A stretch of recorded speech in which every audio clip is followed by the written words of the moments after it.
Deus, como é que vocês estão? Enfim, a nossa aula sobre a abertura do mar, como tá aí no material de vocês. Desculpa a demora, tem sido dias extremamente corrido. Estamos de novo em período de prova. Eu, né, estou de novo em período de prova. E tive algumas agendas, então ficou bem corrido. Mas enfim, façamos tudo pra glória de Deus, né? E se é pra glorificar o nome do Senhor, então bora fazer. Ok? Mas antes, vamos orar? Pai, queremos te agradecer pela oportunidade que temos, oportunidade ímpar e especial. Oportunidade, Deus, de buscarmos mais compreensão da sua revelação, daquilo que o Senhor já deixou exposto para nós, daquilo que o Senhor já se revelou para nós. Deus, quero te pedir que o teu Santo Espírito nos convença, que ele nos faça entender, Deus querido, que qualquer tipo de dúvida seja deixada de lado, que tudo glorifique o teu nome. É o que eu te peço, continua conosco, em nome de Jesus. Amém. Amém? Simbora! Hoje a nossa aula será sobre Êxodo 14, que narra a abertura do Mar Vermelho. Ou melhor, seria dizer Yam Suf, o Mar de Juncos. E eu já quero começar te fazendo uma pergunta. E se o maior milagre dessa história não começar quando o mar se abriu, mas quando Deus mandou Israel ir justamente para um lugar onde parecia não existir saída? Porque quando a gente lê Êxodo 14, rápido demais, pode parecer que temos apenas uma história muito conhecida. Como assim? Israel saiu do Egito, chegou diante do mar. Faraó foi atrás. Moisés levantou o cajado, o mar abriu, o povo atravessou e pronto. Peraí, mas não é bem só isso, não. Êxodo 14 é muito mais inteligente do que isso. Esse capítulo fala de geografia, estratégia, política, religião, medo, fé, obediência e principalmente da soberania de Deus. Deus está se revelando como o verdadeiro Deus para Israel. E hoje eu quero que você imagine como se você estivesse lá. Você acabou de sair do Egito, você viu as pragas, você viu o faraó finalmente permitir que o povo fosse embora. Você está caminhando com uma multidão de pessoas, famílias inteiras, crianças, idosos, animais, estrangeiros que também saíram de lá com você. Tá imaginando? E existe uma sensação de liberdade. Enfim, finalmente acabou. Depois de tantos anos de escravidão, agora você está indo embora. Só que, de repente, algo acontece. Deus manda vocês mudarem de direção. Isso aqui é um pouco conflitante. Porque aqui começa uma das partes mais curiosas dessa história. Porque o Êxodo 14, 2 diz que Deus ordenou assim: diz ao filho de Israel que voltem e acampem diante de Pi-Hairot, entre Migdol e o mar, diante de Baal-Zefon. Agora, para um pouco e preste atenção. Como assim voltem? Eles não estavam fugindo? Isso é uma pergunta que devemos nos fazer. Todas as vezes que lemos os textos, devemos procurar as perguntas e tentar entender. Eles estavam saindo do Egito. Se você estivesse caminhando naquela estrada, provavelmente pensaria assim: Senhor, alguma coisa de errada está acontecendo aqui. Porque existe uma lógica humana muito simples. Se você está fugindo de um inimigo, você tenta colocar uma distância entre você e ele, a maior possível. Mas Deus faz exatamente ao contrário. Ele manda Israel mudar de direção. O texto vai utilizar o verbo suub. Depois eu vou botar aqui escrito para vocês verem. Que traz a ideia de voltar, retornar, mudar de direção. E isso é interessante, porque para Israel parecia uma mudança inesperada. Mas para Deus não era mudança nenhuma. Ele não cai pego de surpresa. Deus não estava improvisando. O que parecia um desvio para Israel fazia parte do plano maravilhoso de Deus, desde o início. Aqui está uma das primeiras grandes lições que a gente pode tirar de Êxodo 14. Sim, vou te explicar. Nem toda mudança de direção significa que Deus perdeu o controle. Às vezes aquilo que parece um caminho errado, difícil, para nós é exatamente o caminho que Deus quer usar para nos colocar diante de uma experiência que só Ele pode proporcionar. Uma experiência que só poderíamos viver naquele lugar que Ele nos colocou. Agora vamos olhar para essa imagem como um mapa. O texto vai mencionar 3 lugares, que está bem no comecinho do texto: Pi-Hairot, Migdol e Baal-Zefon. Pi-Hairot provavelmente ficava em uma região próxima da área de Suez, embora a localização exata seja discutida ainda. Já Migdol significa algo como torre, como forte, um lugar que tinha presença militar. E Baal-Zefon é ainda mais interessante. E minha língua está presa hoje, porque estava associado a um culto de uma divindade pagã. Então perceba esse cenário que é totalmente complexo. Israel não está simplesmente diante de um mar. Ele está diante e sendo colocado em uma região cercada por referências de poder militar e religioso. De um lado fortalezas, de outro o mar, e atrás deles ainda tem Faraó. Ou seja, humanamente falando, acabou. Aqui não tem mais saída para Israel. E é justamente quando fica encurralado que a narrativa começa a ficar extraordinária. Porque Deus não está apenas tirando Israel do Egito. Deus está ensinando Israel quem é o Deus que o tirou do Egito. Parece confuso, né? Mas não é não. Deus precisava mostrar que ele era o verdadeiro Deus para eles que não o conheciam. E isso é muito importante. Israel tinha saído fisicamente do Egito, mas agora Deus precisava começar a tirar o Egito de dentro deles. Porque liberdade não é simplesmente sair de um lugar. E vocês já sabem disso. Liberdade também é aprender a confiar em quem conduz você depois que você sai. Você pode obedecer, mas você também precisa confiar. E isso é difícil. E Deus coloca Israel diante de uma situação em que eles não conseguem resolver sozinhos. Tá, mas o porquê?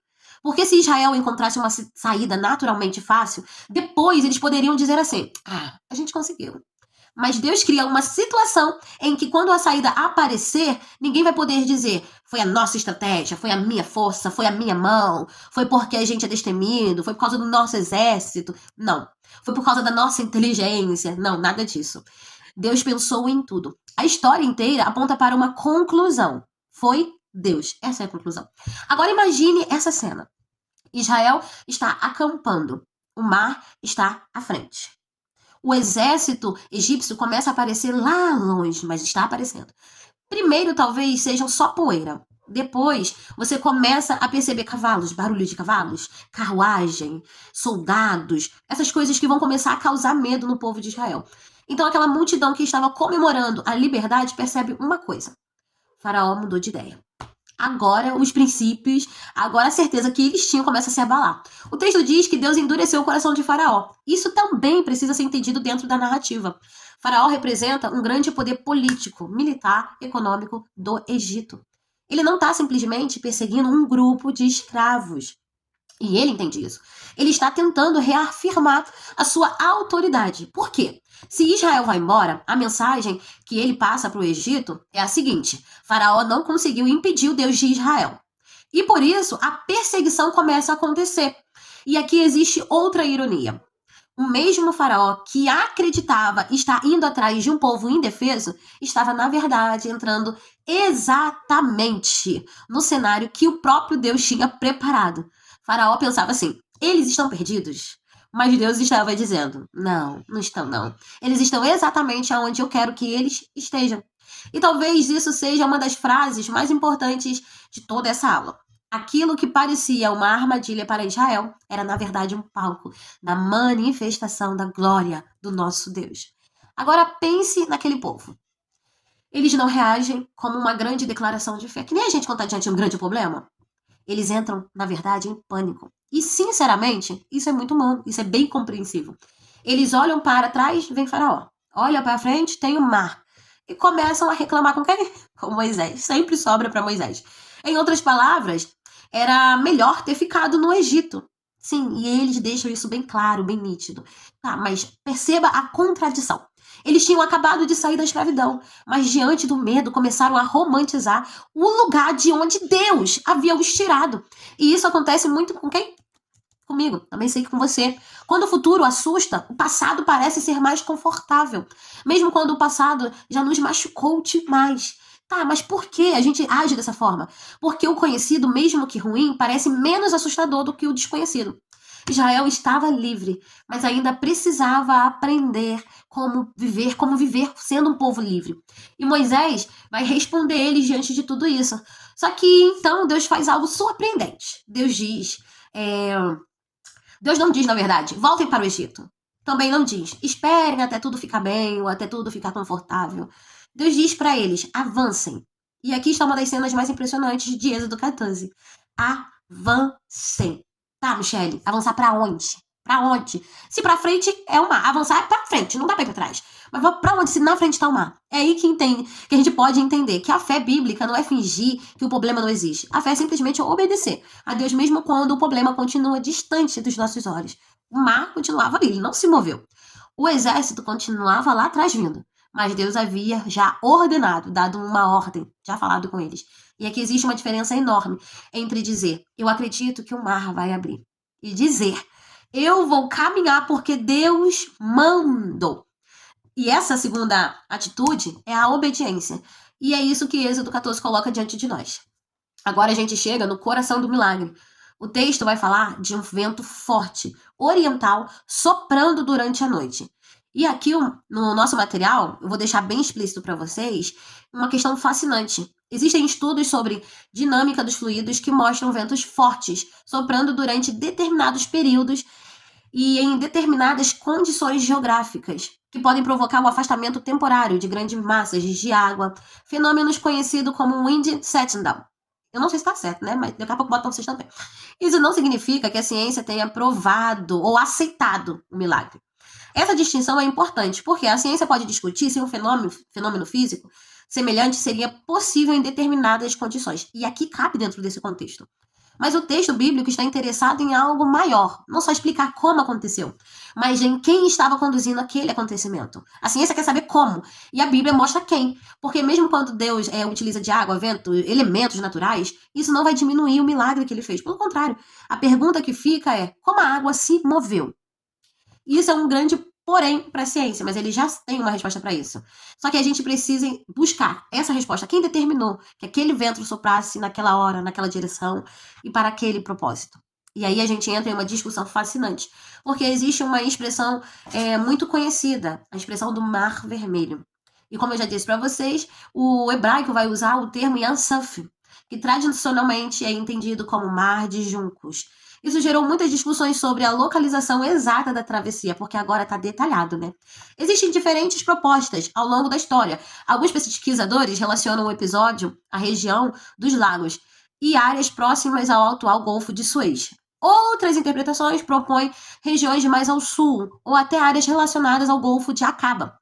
O próprio material que está aí nas suas mãos ele vai apresentar a região de Nueiba, no Golfo de Acaba, como uma possibilidade discutida por alguns estudiosos, inclusive pela existência de uma faixa submarina que poderia favorecer uma travessia em determinadas condições.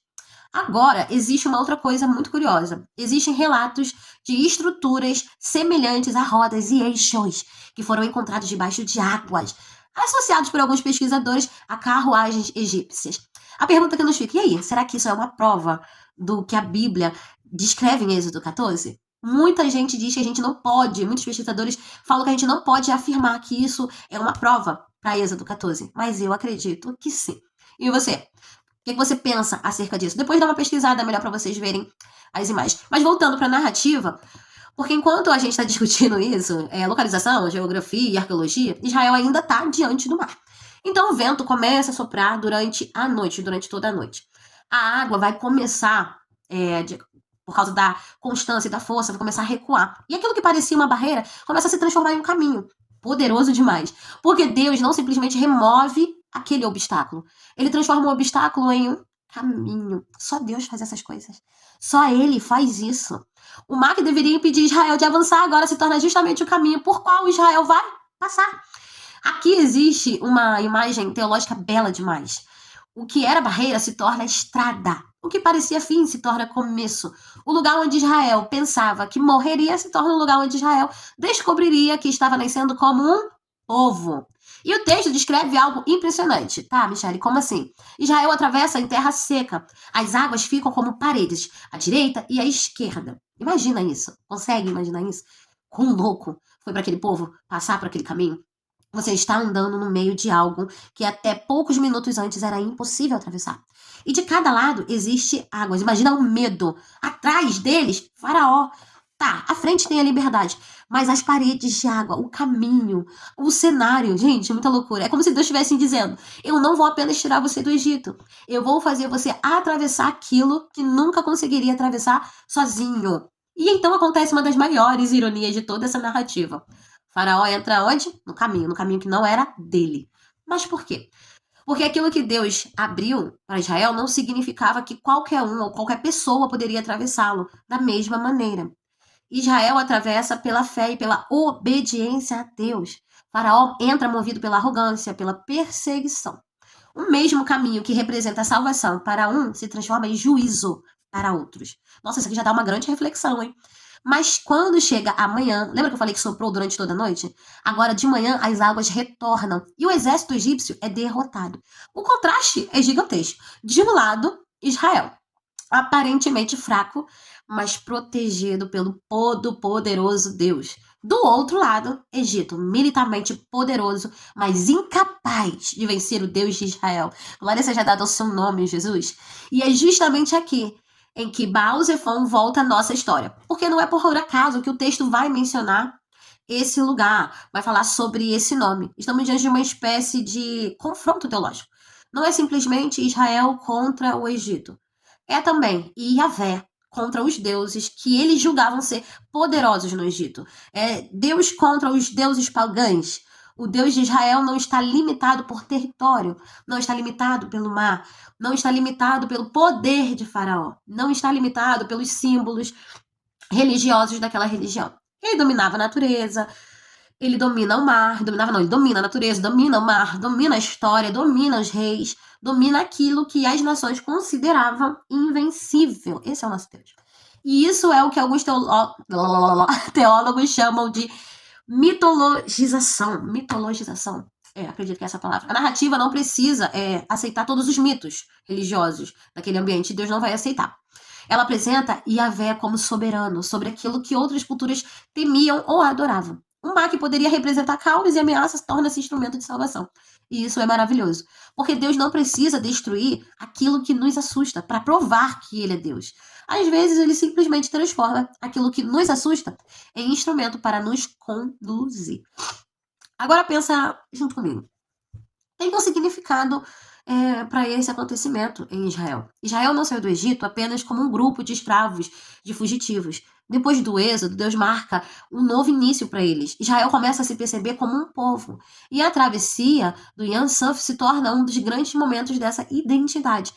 E é por isso que esse acontecimento ocupa um lugar tão importante na memória judaica e está profundamente ligado à celebração de Pesach, ou da Páscoa.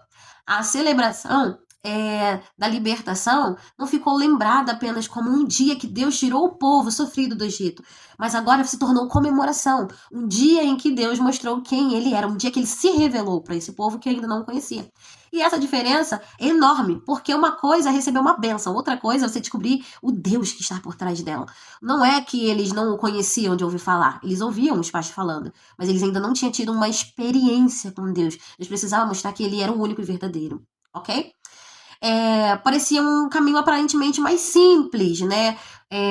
Confiar em Deus, mas Israel não tinha essa confiança, então ele precisava aprender que Deus era capaz de os guardar durante todo o caminho, ok? Esse período em que Israel passou dentro do mar reafirmou a fé deles. E eles começaram vendo o Senhor como um Deus presente, um Deus que não abandona, um Deus de dias, de passos, um Deus de continuidade. Agora eu te pergunto, por que Deus colocou Israel diante do mar? Deus queria que Israel descobrisse que existem situações em que a única saída possível é aquela que ele mesmo cria. Tá, loucura, né? E talvez você esteja vivendo exatamente uma dessas situações. Talvez você esteja olhando para frente e vendo um mar, olhando para trás vendo um Egito. E pensando, tá, agora lascou, não tem saída. Mas pensa numa coisa, observa uma coisa que é extremamente interessante dentro dessa narrativa. Israel também não enxergava saída, assim como eu e você às vezes não conseguem enxergar. Mas não enxergar saída não significa que Deus não tenha preparado já o caminho. O problema é que nós queremos conhecer o caminho antes de obedecer. Deus, muitas das vezes, pede, avancem, mas o nosso medo nos trava, nos paralisa, nos para. E a gente simplesmente responde, tá, Deus, mas avançar para onde? Se a gente não vê saída, se não tem porta. Aí Deus vai responder assim, olha, você não precisa conhecer todo o caminho, filho. Você só precisa confiar que eu estou te conduzindo. E isso faz muita diferença quando o assunto é fé e controle. O controle vai dizer assim, eu só vou quando eu entender, quando eu ver a porta, quando eu achar o caminho. A fé vai dizer, eu vou porque Deus falou e pronto. E aqui em Êxodo 14, mostra que confiança não é opcional ser de Deus, é ser dependente dele. Israel precisava aprender isso, confiar porque a sobrevivência daquele povo dependia exclusivamente da obediência a Deus. Não era apenas uma questão emocional, era uma questão de vida ou morte. E talvez seja por isso que essa história, né, continue falando tanto conosco, porque existem momentos em que Deus nos permite chegar a lugares onde a nossa própria força não é suficiente. Não porque ele queira nos destruir, não. Tenha o cuidado dele aqui também. Mas porque ele quer nos ensinar algo que nunca aprenderíamos se estivesse sob o nosso controle. controle. Há milagres que só conseguimos reconhecer depois que percebemos que não tínhamos nenhuma saída humana. Por isso se torna milagre. Agora imagine, Israel do outro lado. O mar ficou para trás. Faraó ficou para trás também. O Egito ficou para trás também. E diante deles agora existe um futuro completamente novo, que muitos deles não sabiam como seria. Sem perspectiva. Eles ainda teriam um deserto, teriam dificuldades, teriam momentos de dúvida, e ainda precisariam aprender a obedecer. A travessia não significou que nunca mais haveria problemas, não. E durante todo o êxodo a gente vai ver isso. Isso também é importante. Deus não abriu o mar para que Israel vivesse sem problemas. Não, isso foi um dos escapes, um dos momentos de libertação que Deus fez por eles. Deus abriu o mar para mostrar que Israel nunca precisaria enfrentar os seus problemas sozinhos. Deus foi constante com eles ali. Essa é uma diferença enorme. Às vezes pensamos que o milagre significa agora minha vida nunca mais vai ter dificuldade. Não, isso foi apenas uma vírgula, isso foi apenas um porém. Isso foi só um problema. Outros ainda virão, sim. O milagre significa agora eu sei que quem está comigo quando as dificuldades aparecem. E se Deus estiver contigo, meu amigo, pode ficar tranquilo, que por mais que seja doloroso, tudo vai terminar bem. O mar não era o destino, o mar simplesmente era passagem. O Egito não era o futuro, agora é só passado. Faraó não era o Senhor da história. O Senhor sempre foi Deus, aquele que é, aquele que é, aquele que sempre vai ser. E aquilo que parecia ser o fim da caminhada se tornou um cenário onde Deus revelou a sua glória. Por isso, quando você ler Êxodo 14, por favor, não leia apenas como uma história de que o mar se abriu. Leia como uma história que tem um Deus poderoso que conduz cada detalhe. Leia pensando em Piairote, lembrando de Migdol, lembrando do que aconteceu com o tal Deus deles, né, Baal Zephon, daquele lugar de adoração. E monte uma estratégia para você entender a narrativa. Leia pensando e percebendo na ordem que Deus deu, avançai. E principalmente, leia percebendo que antes de Deus abrir o mar, ele já havia preparado o caminho. E talvez essa seja a parte que mais nos esquecemos. O milagre começou antes do mar se abrir. Começou quando Deus mudou aquela direção. Começou quando Israel obedeceu. Quando Deus colocou o seu povo em um lugar onde a força humana não seria suficiente. Esse é o nosso Deus. Então, quando tudo parecia impossível, o vento soprou, as águas se abriram por causa do poder de Deus, e aquilo que era o mar virou um caminho. Israel atravessou, Faraó caiu, e o povo descobriu uma verdade que carregaria para sempre. Quando Deus conduz até o impossível, quando Deus conduz até o impossível, pode se transformar em uma estrada. E eu quero terminar te fazendo uma pergunta. Qual é o Yam Suf da sua vida hoje? Que problema, que lugar você precisa olhar para frente? Qual lugar você precisa ver um caminho? Você está dizendo por aí, não existe passagem. Porque talvez você esteja esperando Deus remover o mar. Mas talvez Ele esteja preparando você para atravessar esse problema, esse mar. Talvez você esteja chamando de atraso aquilo que Deus está usando como preparação. Talvez esteja chamando de caminho errado aquilo que Deus está usando para manifestar a glória dele na sua vida. E talvez esteja olhando para uma situação impossível sem perceber que Deus já está preparando o vento, ou o livramento. A gente não gosta de falar vento, né?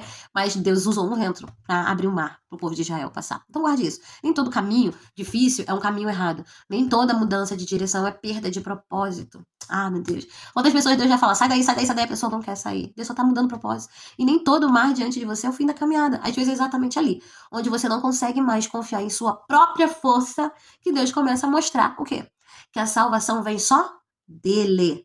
Agora em Êxodo 14, não vai terminar apenas com Israel atravessando o mar. Termina com o povo olhando para trás e finalmente compreendendo. Aquele Deus que nos tirou do Egito é o mesmo Deus que pode nos conduzir pelo impossível. Deus maravilhoso e poderoso. Talvez essa seja a grande pergunta que Êxodo 14 nos deixa. Não só para mim, Michele, mas para todos nós. Você confia em Deus somente quando consegue enxergar o caminho? Ou também quando Deus manda você avançar diante do mar? E aí? Tem coragem de responder? Porque a fé começa justamente onde o nosso controle termina. Sim.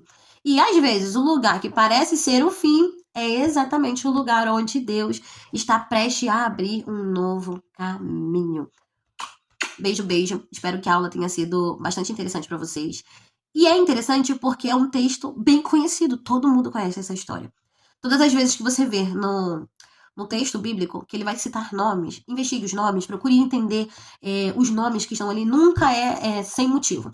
A narrativa bíblica, ela não vai pegar falando sobre todos os detalhes, mas vai pegar pontos relevantes para, por exemplo, Deus queria mostrar a glória dele. Então, é, quando ele cita aqueles nomes, aqueles lugares que significavam Torre Forte, ele estava dizendo que existia poder militar ali, mas eles não eram compatíveis com ele. E vai mostrar também que tinha ali um culto àquele Deus ali pagão, mas também não era poderoso para ele. Deus estava mostrando para o povo que estava saindo do Egito, que era um grande povo, vocês já sabem disso, que não era só o povo de Israel, tinha várias pessoas misturadas, pessoas de outros povos.